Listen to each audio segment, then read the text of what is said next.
What is up, Scrub Familia? Pat here, back again. This time we are going to be doing the green cards for set 8 Malicious Machinations. This is obviously a limited review. If you guys missed the first two of them, I will link the red and the blue ones down in the description below for you guys to check out. And obviously stay tuned for the yellow, black, and multicolor cards to come soon. For those of you guys who don't know how I do things here, here's the grading scale I use to grade cards with. I grade on a scale of 1 to 10. We usually are looking for a 7 or better when it comes to actually trying to slot a card into a limited deck. Just take a quick moment to pause this view, go over everything, what it means. I'm not going to go and spend too much time on it. If you guys are new to this channel, make sure you guys hit the subscribe button, leave us a like and a comment, let us know how we're doing. It really helps us here at 3XG Productions quite a bit. Speaking of 3XG Productions, going to give a shout out to our sponsor here at 3XG Productions, as well as Shenron's Lair, Alec Pastrana at beardedcollectibles.com, the best shop owner on the planet. Alec is going to hook you guys up with the best prices for set 8 sealed product. Again, we are like maybe a week and change away before product starts shipping out for set 8. So if you guys haven't pre-ordered and you are looking to get sealed product, definitely check out beardedcollectibles.com for the best prices. If you're not into sealed product and you're just looking to pick up a play set so that way you can just build any of the decks in the set, Alex got you covered there too. He sells full play sets of everything. So with that out of the way, let us jump right into the cards. So Son Goku, this leader is really dependent on your sealed pool and what you draft or what you open in sealed deck. Basically, the thing about Goku is that he really thrives when you have a lot of blue-green revive cards. Unfortunately, most of those cards are rare or higher, except for, I believe, Dr. Kochin, which we'll be covering in another video. But yeah, unless you open like a surplus of these revive cards, we're talking like 3 or 4 of them, I don't really think it's worth playing Goku. Most of the time, he is just going to be just a generic leader. Like, he's just going to draw a card when he attacks most of the time. Doesn't really have an effect. But if you do have a surplus of revive cards, then he is going to take over the game quite a bit with the Deadly Defender ability and the draw 2 on the backside when he is awakened. So yeah, most of the time this Goku is going to end up being a 5. He's just a generic leader most of the time. If you do happen to have 3 or 4, especially if you have Gohan and Piccolo super rare, if you have that and like 2 or 3 other revive cards, I think it is much better and much more worth your time to play it, in which case I would give him an 8, but only under those scenarios. Most of the time he is a 5. Next up is Dr. Uiro and Dr. Kochin. So this is the one that starts with Wheelo's Lab in play. Obviously, don't play this leader at all unless you get Wheelo's Lab. When he attacks, he gets like a top 7 for a Frenzied Warrior, and then obviously he's got the condition of being at 4 or more energy or 3 or less life, so it's a kind of an awkward awakening condition. Again, the biggest draw to this is obviously the lab giving you the 17 cards under it to win the game. That's probably not going to happen, I'll be honest with you. If it does, like, that's great. And obviously he's got this pseudo Tawa effect to negate keyword skills, which is also pretty solid. But like, the main draw, like we said in the blue video, is the field spell. The field spell is basically you're paying 2 to just have removal every turn. That in itself makes it really, really worth it. If you can get past like his lackluster front side, the real draw is a solid backside with the field spell. You don't even have to like hard commit to his archetype. You can literally just play the field spell just for its 2 cost activate main removal, which is really, really nice. And then you just have, again, a solid backside. I'm going to give Wheelo an 8. I know that probably seems kind of high for a gimmick deck, but I really think that a good player can just leverage just those things that we talked about, which is this activate main negation, as well as, what's his name? The 2 costs to tuck under for the field spell. Next up is Son Goku prepping for battle. This card, 2-drop, 10k, doesn't exactly thrill me. It's not exactly great. We always talk about in our videos how that's like barely playable. So for that reason, I'm going to give him a 4 for most of you guys.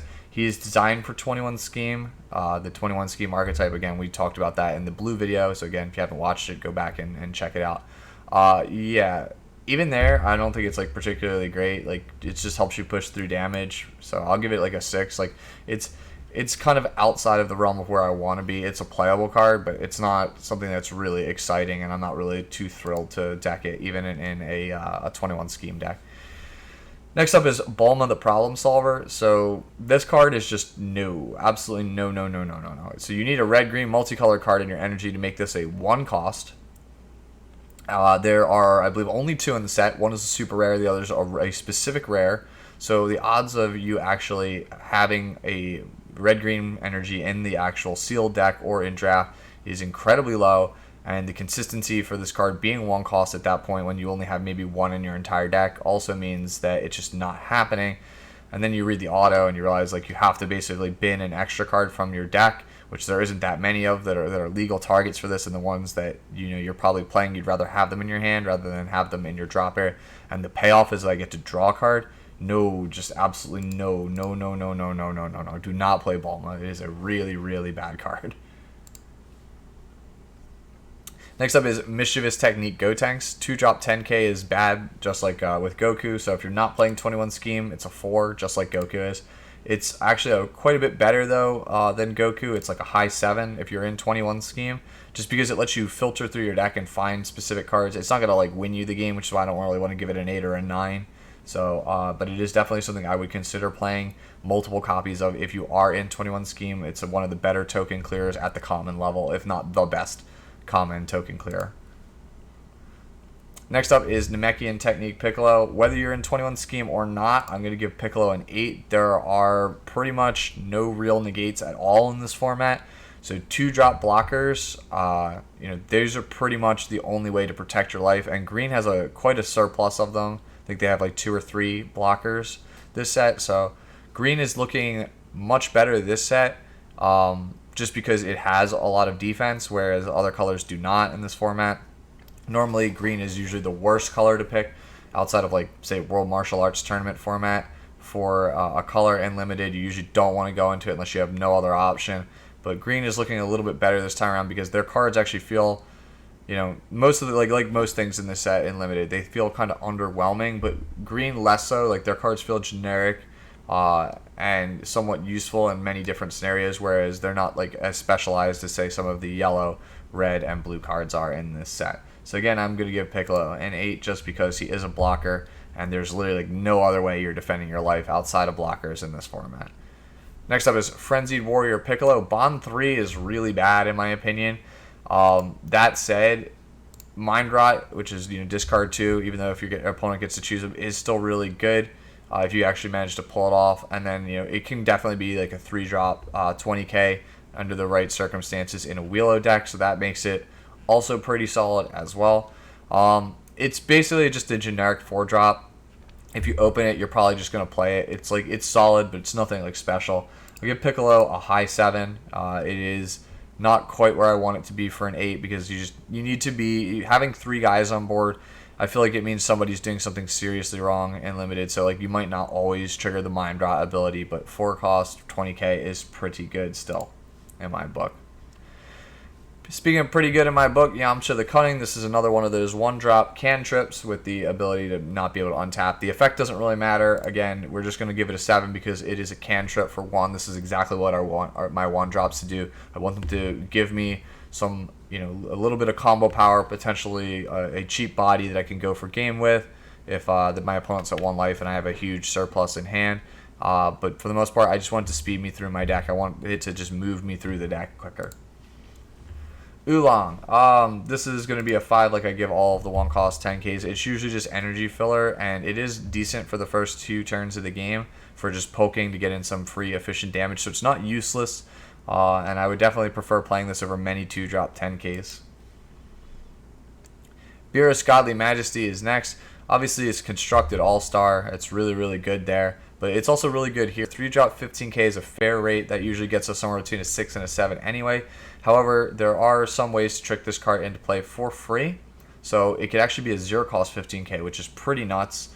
That makes the grade quite a bit higher. And what really puts Beerus over the top is having this ability where you can pay green and remove him from your discard pile to use him as a removal spell. So he does it all. He is a cheap, efficient beater, as cheap as 0 cost, which makes me like him quite a bit. 15 is the right number to be for a early game beater.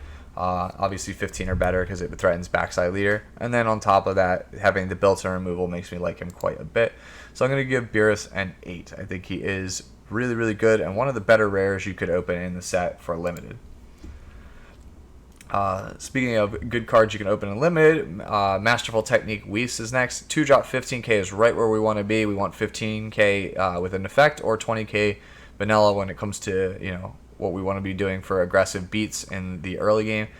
He has the ability to KO anything 2 or less when he comes into play, which is really good because most of the time commons and uncommons are 1-drops and 2-drops. Sometimes they're 3-drops, so usually about 50% of the cards your opponent's going to be playing are usually 1-drops and 2-drops. So you get free removal with Whis on them, and then again, he is just the right stats for a 2-drop, so I really like that. The effect of getting a draw when you revive something also is just, you know, a nice little added bonus, especially if you were the green Goku leader. You could draw 3 cards, which is pretty sick and quite a lot of card advantage. So Whis is a really, really good 2-drop, and I think one of the best 2-drops in the entire set for the limited. Next up is Android 21, A Brilliant Idea. This card is nuts. If you guys watched any of my Android 21 videos or seen me post anywhere online or any other videos, I love this card. I think this card's amazing and constructed, and it's not really that much different here. The fact that it gives you the ammunition to be used as removal means, yes, it is a bit slower than what you'd probably like, but it's kind of hard to argue playing a 3-cost 15k being a fair rate, and then you have the ability to get 2 KOs out of it spread across 2 turns. That's really backbreaking if your opponent doesn't have hard removal of their own to deal with Brilliant Idea. And then obviously having the 10k crit pump when going for a game or setting up game-ending plays when your opponent's at 3 or less life is also really, really, really strong. So if you're not in 21 scheme, I would give Android 21 an 8. And a high 1 at that. She's really good. And then if you are in Android 21 scheme archetype, I would give her a 9. Just because the fact is this is reusable and means the turn she comes down, you're most likely going to have ammunition right away. You can really just, if you can protect her, like literally if you can play Save the Queen, Protect the Queen, she pretty much will just win you the game outright by herself. Next up is Dr. Uiro of a fiendish scheme. 1 cost, draws a card, so it's a cantrip. Just like Yamcha, that would get us a 7 by itself because it moves me through the deck.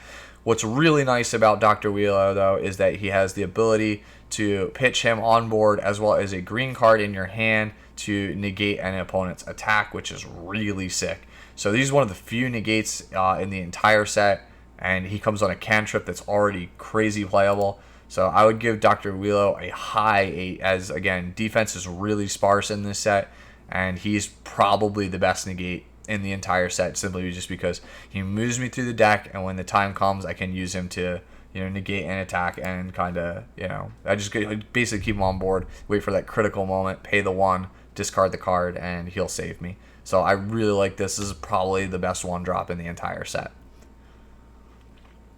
Next up is Dr. Kochin, the Nefarious Scientist. So you can only have 1 in play. 2-drop, 5k is not exactly thrilling. However, he does replace himself by digging 7 deep for a Frenzied Warrior, which is pretty good. And then you get to play a card on top of it, so he's kind of like a 2-for-1. So yeah, really, really good in the Wheelo archetype. Obviously, he also reduces the cost of cards too. So really, really good in the Wheelo archetype, and having a surplus of this card, as well as the other Frenzied Warriors, is kind of the reason to go into Wheelo if you are going to go for it at all. I still don't think that the power level of the Wheelo cards is particularly high. So if you have a surplus of him, he's somewhere like around an 8. But for the most part, he's usually around a 7. If you just have a couple of targets, you can just play him because he's just good card advantage. There's nothing wrong with just playing a card that is, you know, a 2-drop, even if it's lesser stats, just to find, move through the deck again, like we talked about with Yamcha. Just playing a 2-drop 5k that moves me through the deck to find another card, so I'm staying, you know, basically at hand size, like parity at hand size. I'm not like playing a card that doesn't net me a card or doesn't net me attacks. Like I'm actually getting cards back out of it. So being able to play pay 2 for something like that, or potentially set up a bond 3 for like a Piccolo, is pretty good. So yeah, it's not the worst. You know, like I said, if you're non-wheelo, it's probably still about a 7, just because it's kind of like a fancy cantrip. Next up is Kishime, Living Weapon. I just cannot talk today, guys. So it's a 1 cost 4K. When you play it, you have to place the top card of your deck under a Wheelo's Lab to draw a card. Correct me if I'm wrong, but if you are not playing Wheelo, you don't get that effect. You have to have the field spell to be able to draw a card. So if you're not in Wheelo's, with Wheelo's Lab, basically it's just straight up a 1. It's just completely unplayable. If you are in Wheelo, just like we talked about with all these cantrips, it's a 7.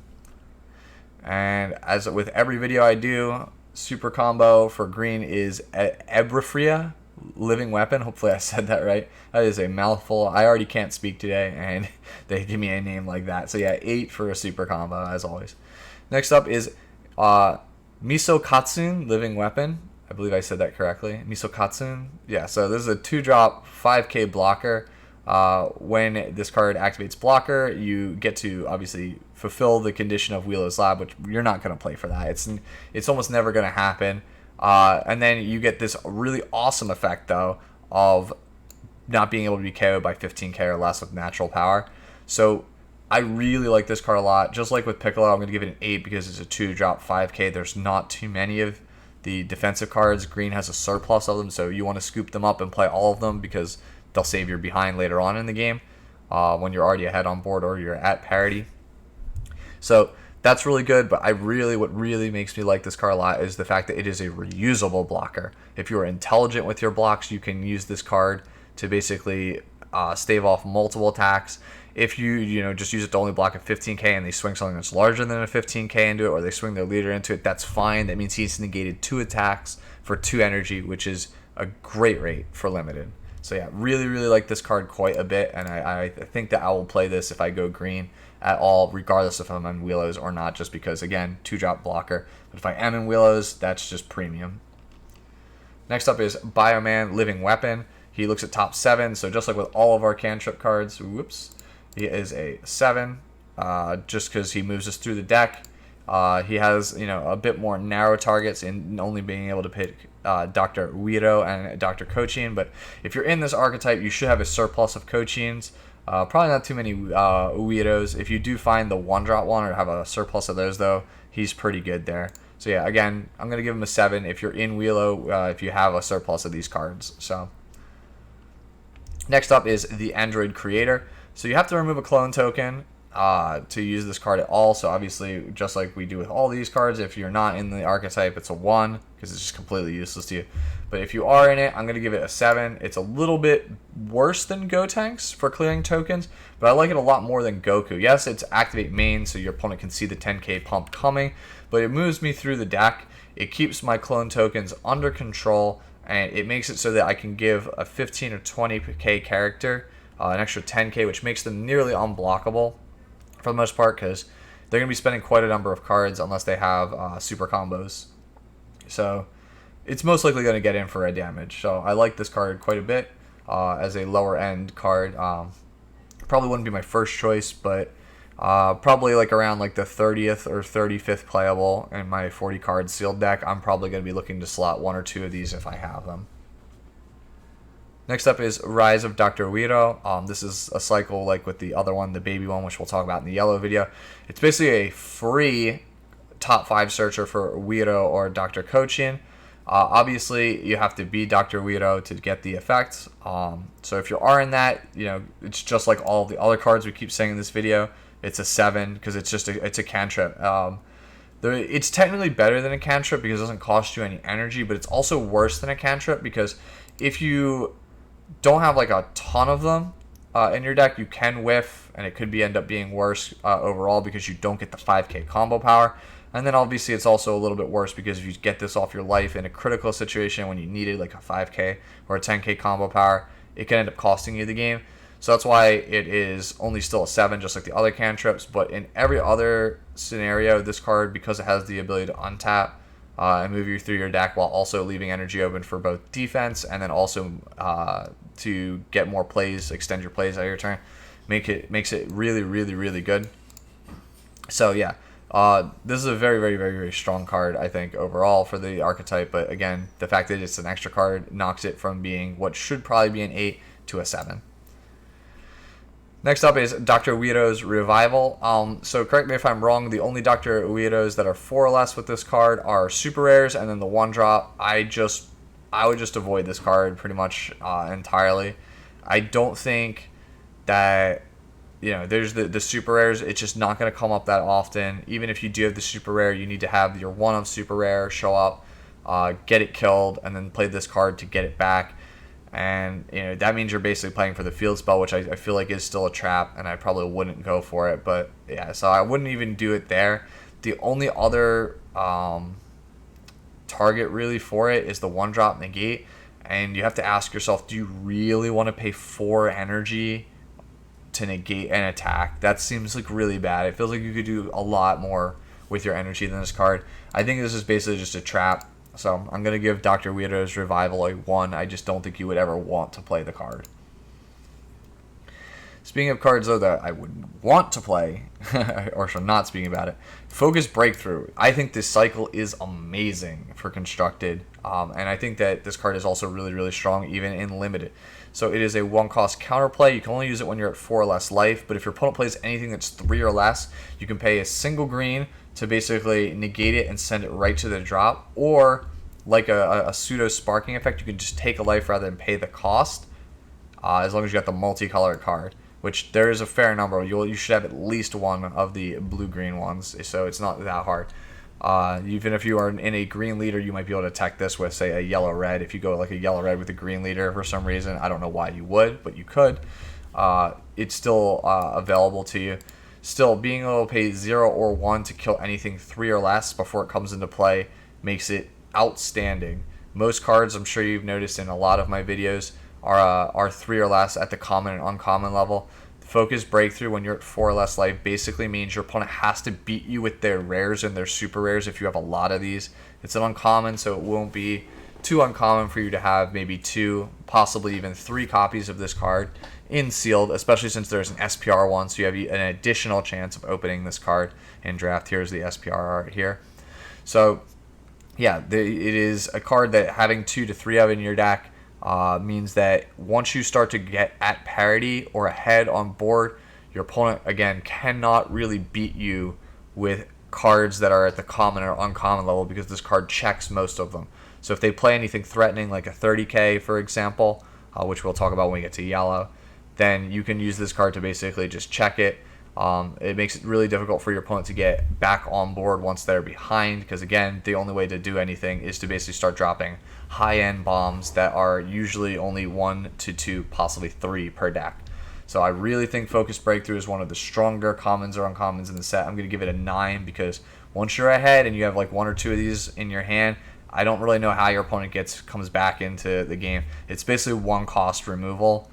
That actually is, it's not even basically, it is 1-cost removal. So yeah, really, really strong card, and is probably the strongest one in the cycle compared to, next to Super Kamehameha. So yeah, this is an exceptional card, not only just in Constructed, but in Limited, and I really, really think that if you decide to go a green leader, it's because you have a couple of these. So yeah, that is it for the green cards, guys. Join us next time when we talk about the yellow cards. Again, if you enjoyed the video, please give us a like and a comment down below. Really helps us out a lot. Until next time, guys. Okay, bye.